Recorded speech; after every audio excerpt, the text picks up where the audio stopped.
All right on. Well, Jared, it's good to see you, friend. And I'm so excited that and just thrilled that you're doing this. And I think what a privilege. So how are you, sir?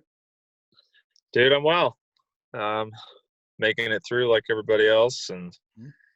trying to reimagine the new world Yeah, and hang on to the beauty of the old and yeah, right. make it happen. For those of you who are only listening, Mr. Jared Anderson has one of the finest mustaches I've ever seen in a long time. That's impressive. Thank you. Uh-huh. Is it just a Colorado thing, or I mean, where's this coming from? I just knew it was time to get rid of the beard. Yeah. So I tried this and I was like, yeah, I've never worn a mustache and I don't know if I want to live in a world where I've never worn a mustache. Never before this So moment right now did I realize I had personally. to, and it's part of the way I feel about the new territory. It's like I'm going head first into something. I have no idea Yeah. um, the outcome.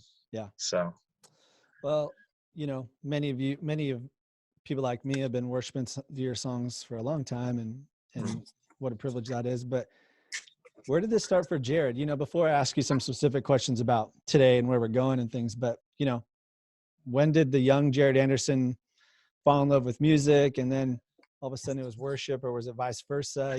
Where did this start? Where did the journey begin? yeah, um, yeah, I fell in love with music pretty early, and the church was the main kind of source of that. We didn't really go to concerts and stuff, so there was a lot of energy around music in the church that I was in as a kid, and so that would have been a strong reference point. And yeah, I started taking piano when I was 8 years old, and then I got a teacher. My youth pastor was also the worship leader, and he also taught piano lessons Nice. and started to teach me how to play by ear and improvise and, you know, figure out like little licks and stuff you hear on a recording. And so, and then it just became more and more necessary as some of the battles of my heart began to take full shape, that I have music to lean on as a rescue for what I couldn't win in other ways. Yeah, So totally. yeah. And when was the first time you were in a position, not paid or anything, but just you leading other people in worship, where someone would say, wow, he's a worship Yeah. leader? I think I led in small group as a teenager, and then I played in youth group piano or keyboards when I was 15. So by the time I could drive a car, it was kind of like I was the keyboard player, for the altar calls and stuff like Yeah. that. Yeah, Did you, that did you, guy. did you mess around with that? Like, cause I've been I've been in worship teams before where if you listen really carefully, they're playing like the Lord of the Rings theme behind like the altar call. Did you ever do Yeah, that? I never really got into that whole thing because oddly enough, I didn't grow up listening to popular music, Mm. and that was kind of the bubble. And so yeah, I improvised, but I didn't do it very facetiously Yeah. like I do now. Yeah. That's funny. I wish I could play keyboard, but only for that reason. Not so I Yeah, could just that. just Well, mess with people. we've had time to play music together and things. A question I've been throwing around this last year and asking people is, what is a worship leader? I think there's a simple level of understanding of that question, but just from Jared, what do you think a worship leader is for you? I think a worship leader is a guide. I really appreciate it when I'm led specifically and coached. The best picture I have of it is like going to yoga. Like when you go to yoga and they're like, hey, just, find whatever position you want. You're like, no, don't tell me that. Like, tell me what to do and how bad it's going to hurt and how good it is for me. Yeah.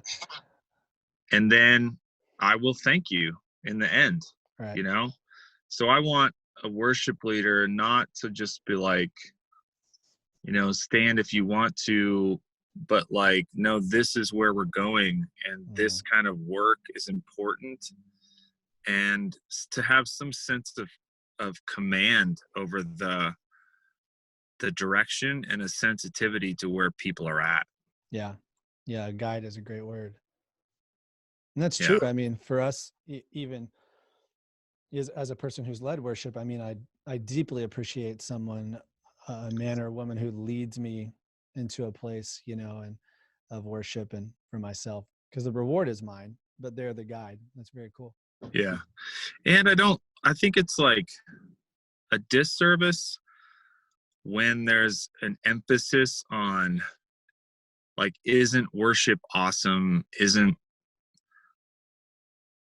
like, there needs to be just a little bit more specific direction to our leadership.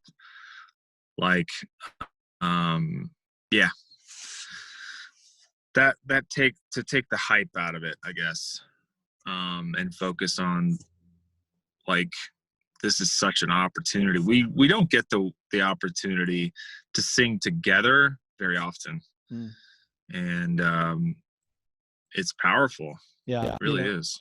When I just a few weeks ago, well, we were sheltering in place for a while, and I don't know the differences between what's going on in the Springs and Napa, California, but first we were at home, we couldn't meet, and then we kind of could meet there for a window, and then I was back on stage, probably for the first time back on the platform with brothers and sisters in Christ in a while.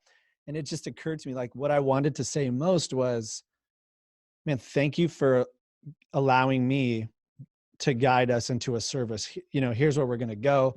Here's what I'm hoping that we find. And I was so thankful. And I don't know if I felt that, maybe as much as I did that morning in a while, but it's true. It is a privilege. It really is. Totally. Yeah. The question I wanted to ask you. Yeah, I think having an Easter where we couldn't gather was like, oh, wow, really is important. Yeah, that's true. So you've been, how many years now, guesstimate, have you been leading worship? Yeah, almost 20-ish. Yeah, that's awesome. Yeah. What are some of the misconceptions people have about being a worship leader? I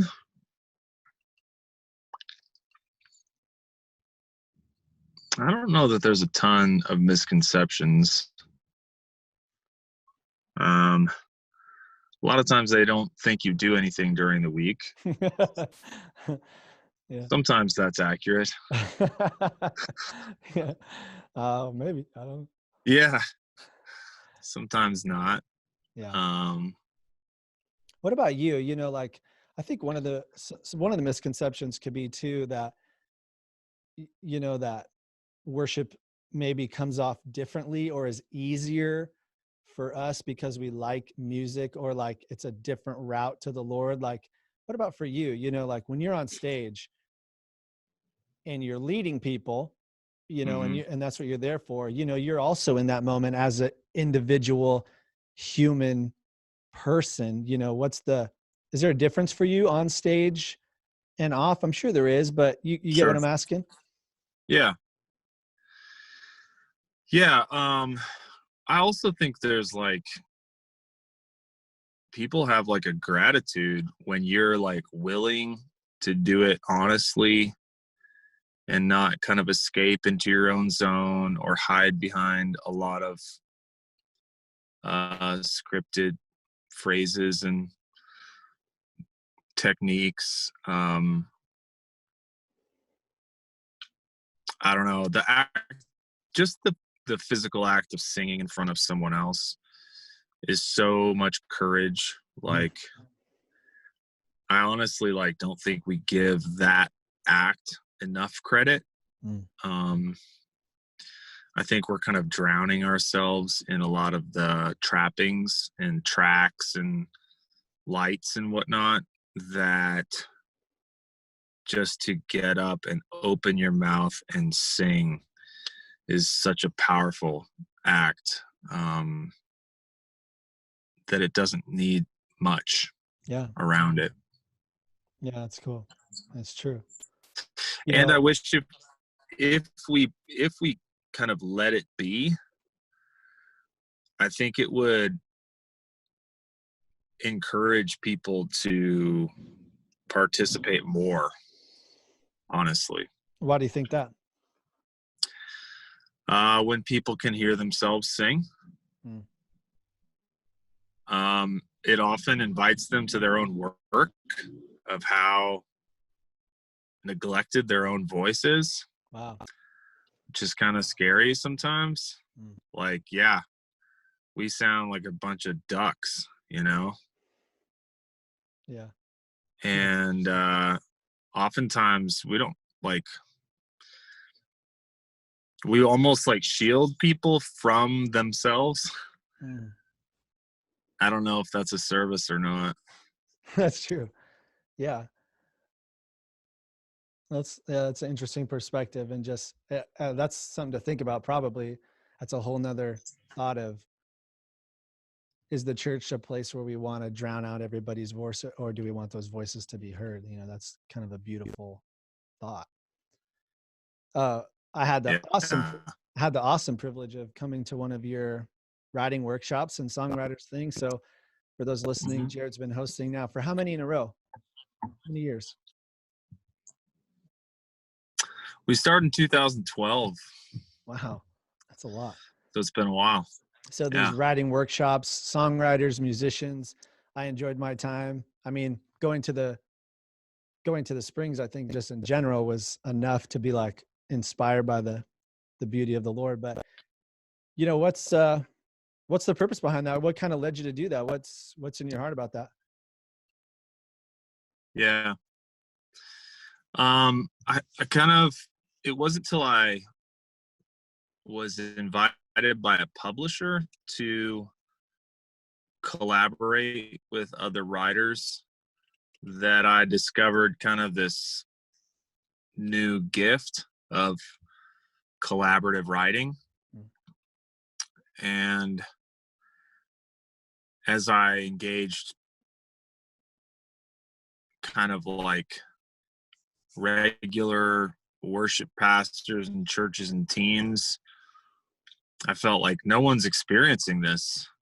Right. And we shouldn't need a publisher in order to make the invitation. So it really woke me up to we're always writing collaboratively, whether it's just with our environment or with an experience or story. But how can we name that better and really share that experience? It really kind of cut back on the loneliness, or was really helpful. And I wrote things that I never would have written by myself. Yeah. So I wanted to invite people to that process, because it's really vulnerable, and yet it's a really great way to meet people. Yeah. When you write together, it's an experience like none other. Yeah, it really was. And I think that was my biggest takeaway. Is I talked to some of those people, whether on social media or text. And I think for me too, just being around some, just talented people who also really love the Lord, that was very cool. And then a lot of those things too. And I don't know if the feedback has been that we had a lot of things still unfinished that Mm, I still go back to and just look at and mm. tinker around with. And that's cool. I can't imagine all the songs that come from that. Yeah, totally. Uh, one of the things I've loved that you've done during the shelter in place thing is you've been leading worship from your piano Yeah, on Instagram and yeah. with your kids sometimes, which has been awesome. So like, what do you think is, tell me about that experience. Like what's taken place? What have you liked about it? What's been cool? What's the feedback you've got? I know I've enjoyed it. Dude, it's such a commitment, Yeah. because inevitably stuff's just flying Yeah. right before you get on. And, it's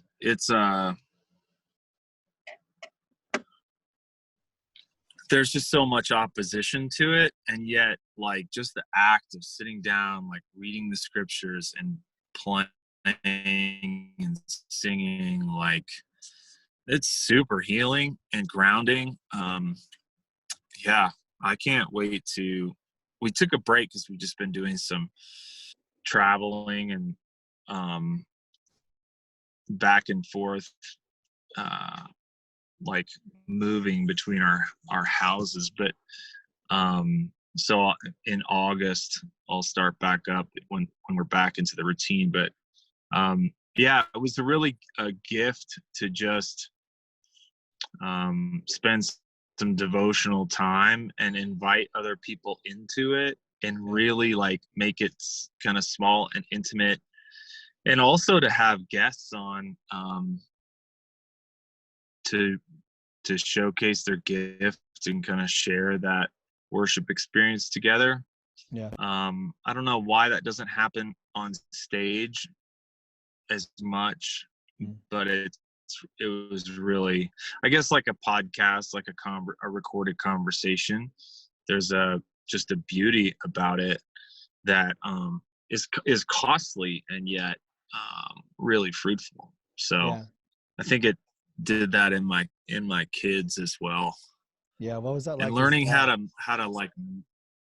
learning how to like marinate on a theme or a song, or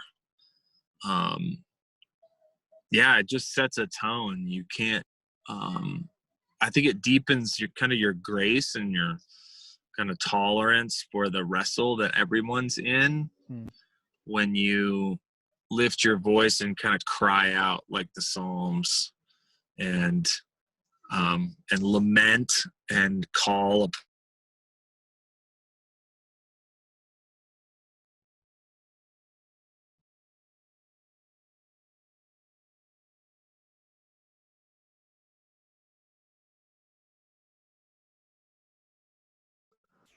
Did I leave you? Yeah. I lost you there for a second. I'm sorry. No worries. Um, yeah, more of a tolerance when your children cry out to you, Mm-hmm. because that's what you're rehearsing, is your cry unto the Lord, like your petition. You're like, God, where are you? Yeah. And yeah, I think It's that's really helpful. been great. And how about how has it been for you as Jared, as dad? I mean, I tuned into a few of those and watching your son sing with you and your daughter reading those passages. I mean, that was really beautiful. Yeah, yeah, just kind of an open invitation. You don't have to do this, Yeah. and yet I'm gonna go do this, and I would love for you to join me. You know. Yeah. That's cool. And some nights they disappear, and some nights they completely surprise you to Yeah. where you're in tears. Yeah. Well, that's awesome. Yeah. Obviously I wanted to ask you about just, here in California, I'm sure you've heard because it's like the bee's knees right now of hot topics of you can't sing and, Yeah. and then, using kind of the word singing and worship interchangeably, Mm. and going back and forth, and worship leaders, worship leaders all over California are having to decide some things and going through serious changes in their church. So, you've been in Colorado, you guys have things going, just what do you think about all this and how have you been handling it? And, in your opinion, what can we say to worship leaders? What are your thoughts on all that? Yeah.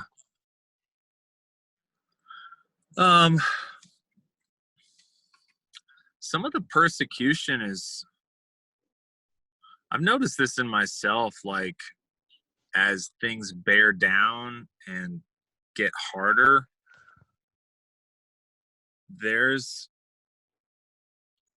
it's like squeezing the sponge, like there's some stuff that's going to come out of you. Yeah. Some stuff that's really beautiful that is like so true, so you, and powerful, and the way like the leader in you kind of rises up to the occasion. I mean, when we're trying to legislate people's bodies in order to keep them safe. Right. And I don't know, we'll see how that goes, Yeah, sure. I don't know that in many ways, like human governance doesn't know its own limits. Mm-hmm. And so we're going to discover what humanity can take as far as governance and instruction on. I mean, covering your face, covering your mouth is one of the most personal things you can do. Totally. And so I also like, and in this, like, a lot of things that, I mean, this doesn't relate to singing precisely, but in many ways it does. I don't know how you can talk about the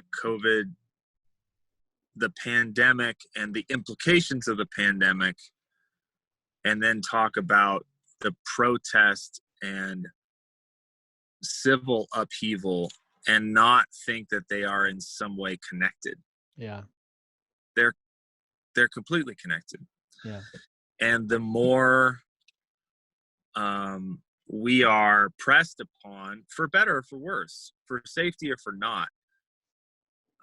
Some people say it's an agenda and it's controlling. Other people are like, why is the government so loose? There's both sides, but wherever you stand on that, there is going to be a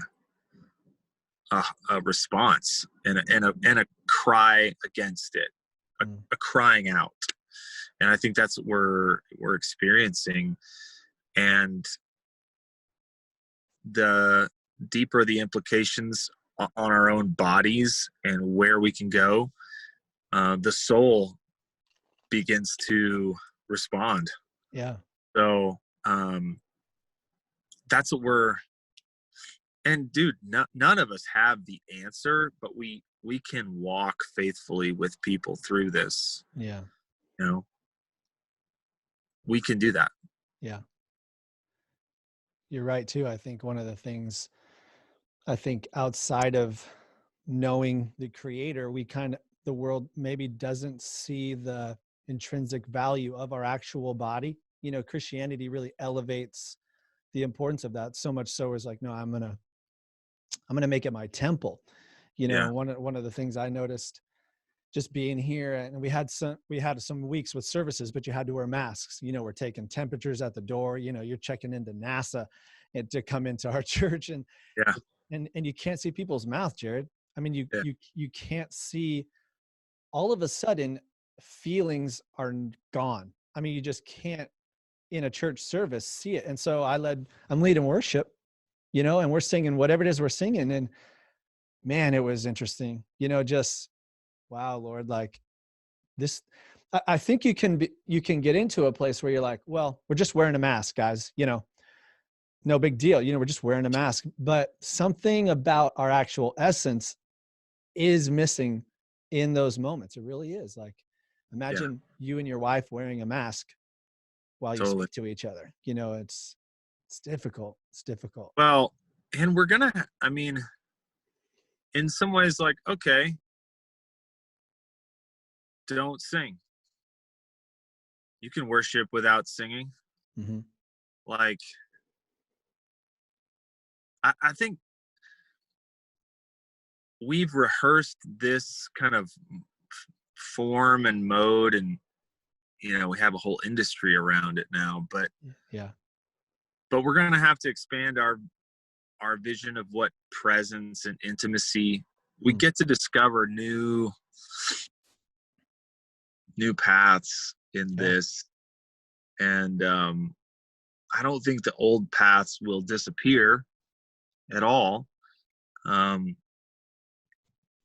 But it's all also good to say, like, okay, maybe we're not allowed to sing, but we're still receiving the gift of one another's presence and the presence of the Lord. Yeah. And we're just going to stand in silence and respond to him. And we're going to play some music, and you get to lift your own song, your own voice. It's not going to look the way it has. Right. We're going to try some new things.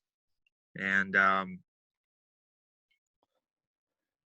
yeah, I think there's new opportunity in the midst of all this, Yeah. and we're just gonna have to fish for it. Yeah, you're right. And even in that reality of, is what does it mean to be a worship leader now? And do I want to Uh, pursue that? right. I think one of the times I was spending some time with you, you kept saying the word Sherpa. I remember one time you're relating something to being a Sherpa, and you know those guides that take you up what is it, the Himalayas or something like that. Mount Uh, Everest. Yeah. Mount Everest and things. Yeah, not the Himalayas. Yeah, that's the Himalayas. Okay, beautiful there. But it's true, like they know how to get up there, but I can't imagine that it's the same route every time because Totally. it's nature, so there's no way, like, Yeah. and I've just been wrestling with that, and okay, Lord, like I still feel called. I still feel anointed for this. I still hear you speaking to me. So, here we go, but telling people in this season, hey, we're not singing, but we want to pray together. Let's take communion. We handed it out in hazmat suits. Let's do it. There's something, there's gotta be those opportunities for us. Yeah. Man, there's a living soul underneath that mask, Yeah. and yeah, it feels like torture on the soul in so many ways. So much so that I sometimes don't know which is worse, Yeah. the virus or the torture. Yeah. Well, and I think that's true because in a sense, we're two people, we're a physical person. And then there's this soul, there's this and the spirit within us. And so like I had COVID, you knew that. Mhm. And yeah, it sucked, but I mean, it was terrible. It's the worst I've ever felt my whole life. But when I was better, I wasn't sick anymore. I came out of it and it was kind of like out of the fryer and into the frying pan, because Wow. now I wasn't, when you get sick physically, you get separated from people, right? You're gone. They, my experience, like they were doing basically everything with me, but outside of the room. So they wouldn't come in. They call you, the doctor calls you on the phone, you're just like unclean person in the hospital. So, but then you come out of there, and now I was in a room of people that I know are hurting, but it's just way less obvious. And now we're all wearing masks. And when service is over, you have to leave. You can't stay. You got to get out. I mean, so I'm with you on this side of eternity. I think the physical things they take precedent, it's like, it's the worst. But I've been thinking about lately, if I were to have lived backwards, if I started life in eternity with the Lord, and it's just like millennia upon millennia upon millennia, and then like I get to these 70, 80 years, like who would I be? You know, I'd be like, man, there's just so much there, you know, but Wow. Yeah, that's anyway, good. I'm glad that you have that perspective, and that's challenging for me. Yeah, it's something to think about. There really is a soul behind, and C.S. Lewis says that, you know, every single person you meet, there's an immortal in them, you know, because of their Dude. soul. It's wild. Yes. Yeah. How about this? You know, you've been in the game for a long time. Let me just say a few Jared Anderson favorites of mine. Okay. You may hate this. You could just mute this. Yeah. Ready Now, for sure. I was a kid. I became a Christian so many times to Ready Now. You don't even. You know, I would say Rescue for sure. Amazed, such a wonderful song. Great I Am.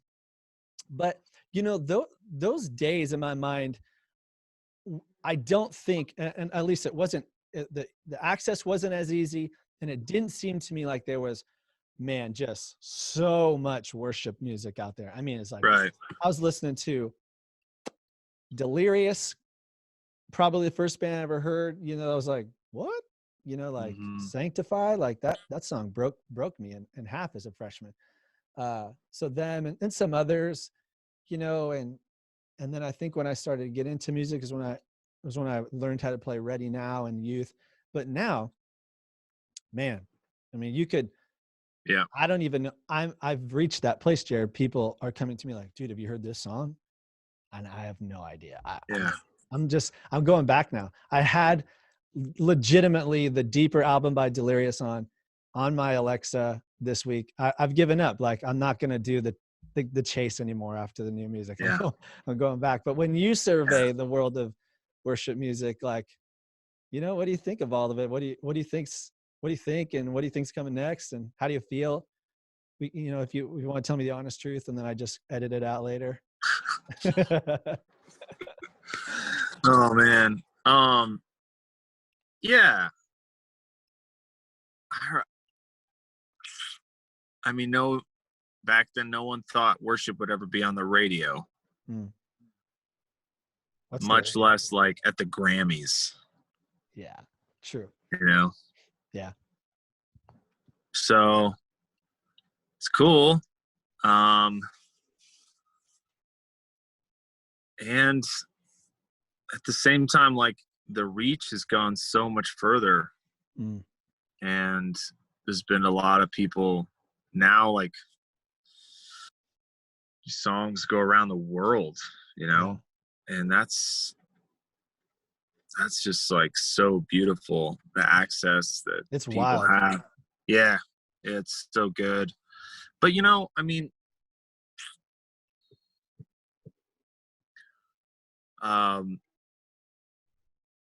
yeah, a genre exists because a lifestyle exists. And that's what it takes to launch a genre, is people living a certain way as opposed to other ways. Like, that basis of culture down to like what you do with your time and what kind of games you play and what do you eat, and like there's just and now sometimes it feels like the genre is like bigger than the lifestyle, you know. And it gets devalued for sure. But that's not to say that the beauty of the lifestyle hasn't changed. Like, that's not changed. Just the exposure has changed a lot. And so, you know, is Metallica a great band, whether they're on the radio or not? Yeah, you could argue they're a great band, whether they're popular or not. Doesn't matter. Right? So, yeah, it's hard. It becomes so big that you can't really, like you said, you can't keep up with all the people that are into it. But there also is like that sense of like, you know it when you hear it type of thing. No doubt about that. From anywhere. And then you hear like a bunch of stuff that is supposedly worship, and you're like, yeah, that just doesn't sound familiar. Sure, sure. I love it when Will Ferrell, he did these Dodge commercials, and he's like, 25 mpagas, Yeah, I saw mpagas. that. I saw that. I know I'm saying it right, but it doesn't sound familiar. Yeah, I That's get what you're like saying. worship music. Like, wait, I know I should, like, this should make sense to me, but it doesn't make sense to me. Yeah, it's true. You know, if you throw in you just got to know your one-liners. So it's like, lift up a shout of praise. Oh no. Throw those in, and you'll be set. I'm teasing because, and I've said that so many times. It's so great. Well, yeah, you know, I think I'm wondering, and in just looking back on my life and with worship music, well, the police are coming for you, man. Where are you parked? Handicap spot. Sorry. My See, bad. this genre is a lifestyle, Jared. You can't be breaking the law while you're also talking about it. Look at all those sinners. You know, I was thinking about all the music, and what do you think is coming next in worship music? I know it's a big question because I don't think like people saw a lot of these artists, Christian or non-Christian, who come in and just blast through. The reason why they make a splash in some ways is because you didn't see them coming. You know, it's just like, whoa, Yeah. I didn't know that I needed this, you know. And Mhm. have you sensed that at all in let's just say in the worship genre of music and anything like that? Yeah. I think Waymaker coming from Africa, So good. But I don't think a lot of people know that. they don't know. Tell that story real quick, just because it's important. I don't even know if I know the story, but I know, like, I'm like, well, let me go back a little ways. Like, so John Mark McMillan's How He Loves, right? Mm-hmm. I remember the first time I heard that, it was a guy on acoustic guitar in a room full of people, and I was in the hallway, and people were singing so loud. I was like, Uh-huh. what's going on? And he was leading that song, and I was like, well, where's that from? And the guy said, oh, it's this guy, John Mark McMillan from North Carolina. And then I dug into, like, how he wrote it about his friend who died, and Yeah. no one even sings the last verse. And, Yeah. you know, there's that evolution, and then radio got a hold of it and didn't want to do Sloppy Wet Kiss and all that, you know. Oh, And now so good. we just sing it, but there's like all this story behind it, and I almost feel like songs need stories like that Mm. in order to live, you know. Let me say this: the way in which you receive something is almost just as important as what you receive. No doubt. So even like where a conversation takes place is almost just as important as what conversation takes place. Yeah. So um the song Waymaker was written by an artist in Nigeria, Mm-hmm. and I'm not sure how it made its way, but it so made its way. Right? Sure did. And it's like this powerful song that's gone all over the world. There's a beauty in worship, and there's like a real, what I love about it is there's such a folk element to it, that Mm. like that it has to be singable in order to be passed on. Yeah, it's cool. And I think that applies to all, I mean, you could say it applies to all popular music. You might have a point there, but you know, we don't know what the next thing is, but we've refined the way in which people receive worship music, which probably means they won't be receiving it that way. Right. You know, because it gets devalued and it becomes less important. And now all of a sudden we're singing songs for like 3 or 4 months, and then we move on to the next song. Yeah, we do. But it is those songs that come with stories and make a way for themselves, like Waymaker, like How He Loves, that transcend both. They transcend an industry, Mm. and they literally uphold and signify the lifestyle that we are all like drawn to. Yeah, it's true. That is so interesting. And as you were talking, I remembered when I first heard Waymaker, I was living in Grenoble, France, serving with my family, and I heard it in French. And I was like, No way. and the church was just eating it up. I Throttle. mean, and I'd never heard it before. Yeah. And I was like, man, like, what was that song? And they did it later on at a worship night in English. And I was, it was just, it's beautiful. It's just so Yeah. wonderful. Which is true too. Even like you're talking about the way in which we receive music. Because when I was before I left college, I stole one of the hymnals from the chapel. But I mean, like that bad boy has remained unchanged. Like think about that. Yeah. Like, just like that, we forgot about Oceans, and we had Waymaker. and then Oceans came on in my house, and I was like, oh my gosh, like I love you, Lord. Like I love worshiping to this song, Yeah. and then whatever. I mean, it's such a wonderful, beautiful combination of Jesus stuff and music. It's wonderful. Yeah. It's so powerful, man. And I'm not sure that will ever change, like mechanisms change how we hear music. Yeah. It's wild because you could, and I know you know this, you could record something in your house today and then put it on Spotify and the entire planet could listen to it tomorrow. I know. Unreal. It's crazy. It's crazy. And just think about some of the worship songs that we grew up loving and listening to. There's a journey it had to go through before it was in the church or anything like that. And wow. I just think that's shaped some of the past, as we go back, because now I do think there's a younger generation of people actually discovering some worship music that's been around for a long time. Yeah.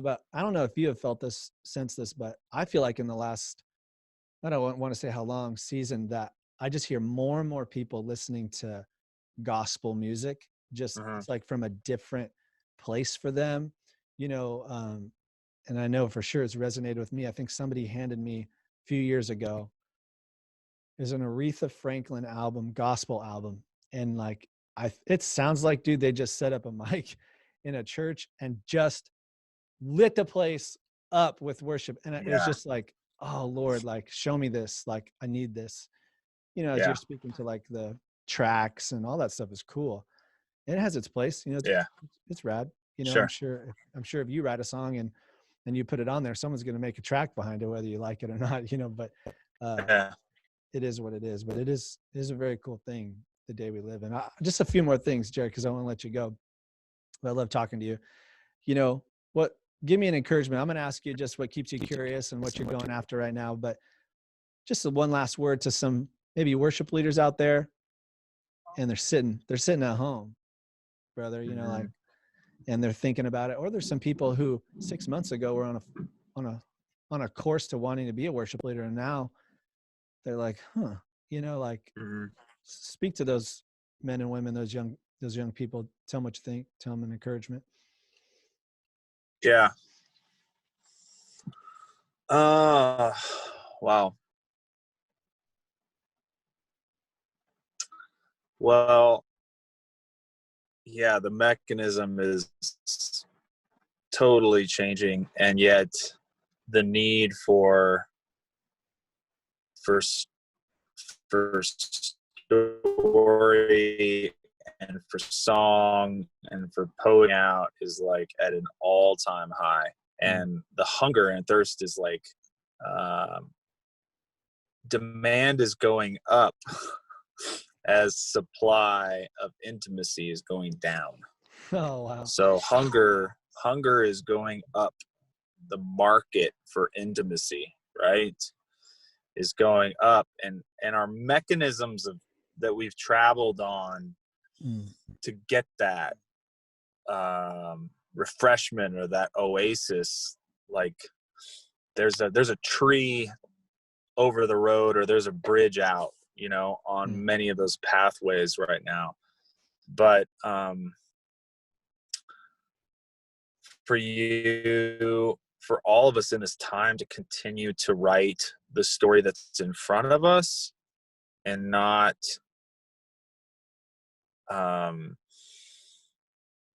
write like for the church or for the radio, but to write for the neighbor, and to write for the person who's sick, or the person who's lost a job. Mm. Like, to write those personal stories and to be specific. I mean, how he loves that last verse. And I thought about Stephen the day that he died. Like, that's the lyric in the third verse. I thought about Stephen the day that he died. And like, those are really important, and they're never going to go on the confidence monitor. They're not going to put that lyric on the confidence monitor. Yeah. And yet the whole reason we have a confidence monitor is because those lyrics were written, because we got personal, because we got specific, because we have characters like Jesus and Lazarus and Elijah and Moses and Delilah, and people that we can wrap our minds around, stories we can hold. Like, that's what we are called to be a part of, that's underneath all this marketing, you know, and broad reach. This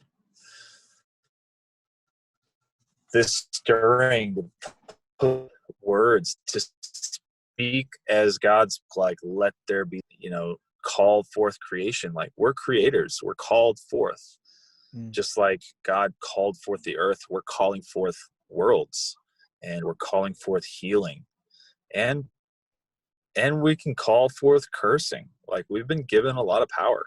Yeah. And so I just, like, to those like wanting to lead worship, like, just begin. Like, don't wait for a position or a acknowledgement from receive your acknowledgement from the Lord. Like, he is acknowledging you. He acknowledges you by putting a desire in your heart. Right. When your life belongs to him, he gives you desires. And if you have a desire to lead people, and you imagine that, and you see it in your mind, and you thirst for it in your soul, like, he gave you that. So don't discard it, shame it, hide it. Don't live in denial.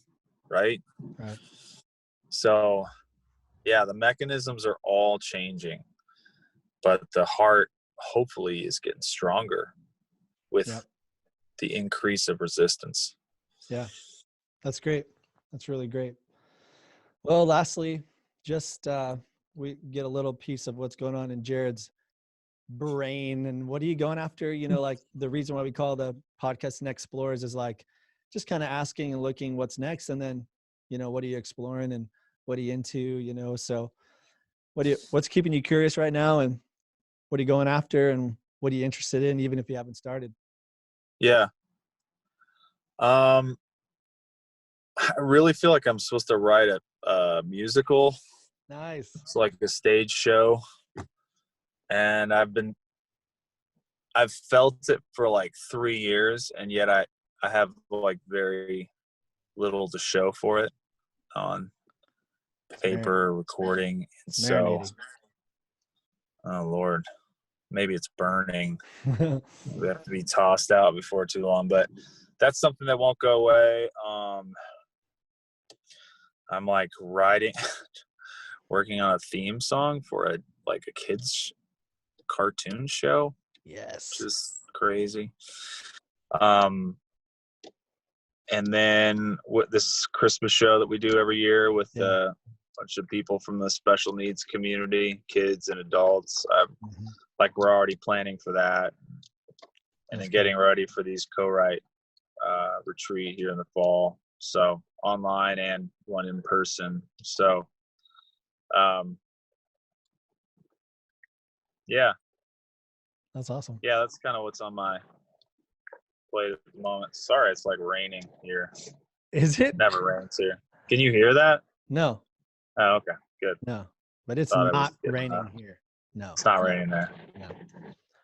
Well, it's always good to talk to you, Jared, and Bro, likewise, man. always inspirational and Oh, always good and encouraging. And thanks for the invitation. yeah, man. And we're looking forward to hearing whatever you got coming out of that co-write. I mean, you should definitely think about having co-write albums. You know, like here's the album from the last co-write. It's got to happen Yeah, at some point. we're getting there. I'm yeah.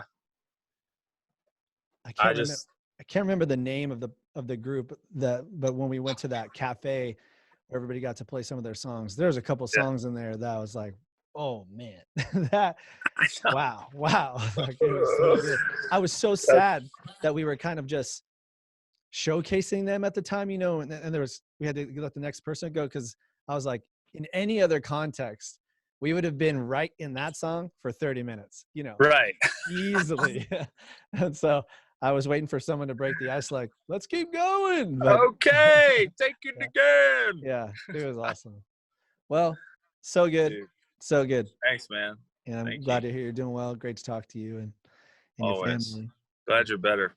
Oh, Thanks for getting better. so much better. Yeah. So a couple people, one of my friends, he was like, man, I'm so glad you didn't die. And he was being genuine. I was like, legit, dude. Me too, brother. Like, I'm so glad I didn't die. But no, it's all good. It's all good. I'm just glad we did that RV trip prior to getting sick, man. So worth it. But next time we'll come in through Colorado. All right, brother. Well, I will We'll host you. I will talk to you soon, hopefully, and Dude. many blessings. Love you. Later, brother. Later too. Peace.